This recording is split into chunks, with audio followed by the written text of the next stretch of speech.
Ici, au milieu des champs, une zone un peu particulière. Il s'agit en fait d'un dépôt réservé aux déchets verts que contemple Éric Flo, le propriétaire. Tout ça, c'est depuis le début de la semaine, lundi matin, fin de matinée. Branches, feuilles ou encore herbes de tonte. Depuis 18 ans, l'agriculteur accueille les résidus organiques des particuliers et des professionnels du secteur.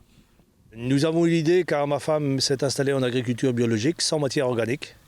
Donc nous fallait de la matière organique. Et puis après, on a eu quelques micro-entreprises qu'on a contactées qui nous amenaient leurs déchets. Mais le volume s'est fait qu'à un moment donné, tout a grossi par le biais du bouche à oreille.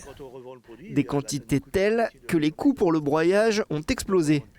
Alors l'agriculteur a décidé de structurer son activité. Depuis novembre, il propose un abonnement 120 € par an pour venir déposer librement ses déchets verts. On a investi dans des clôtures autour, on a monté une barrière SIP camping avec un système de badge à abonnement. En gros, l'investissement, il représente, on va dire, entre 25 et 28 000 € sans main d'œuvre. Pour l'instant, pas plus de 10 clients, mais normal, car c'est surtout au printemps que les tailles et les tontes vont reprendre. De toute façon, il n'y a qu'ici que je peux venir, parce que maintenant, il n'y a plus le droit de brûler ou... Puis j'ai rien pour broyer, en fin de compte, donc je viens qu'ici. C'est beaucoup plus pratique que pour moi, je peux venir quand on veut, en fin de compte.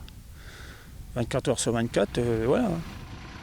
Mais ne vous y méprenez pas, derrière tout ce tas de déchets verts, un vrai travail de valorisation qui permet de produire du compost ou du terreau pour les particuliers. Nous, on le remue à peu près tous les mois. Et au printemps, je vais le faire cribler pour avoir du terreau. Style ce qu'on retrouve dans les sacs en plastique qu'on trouve dans les coopératives et dans les grandes surfaces.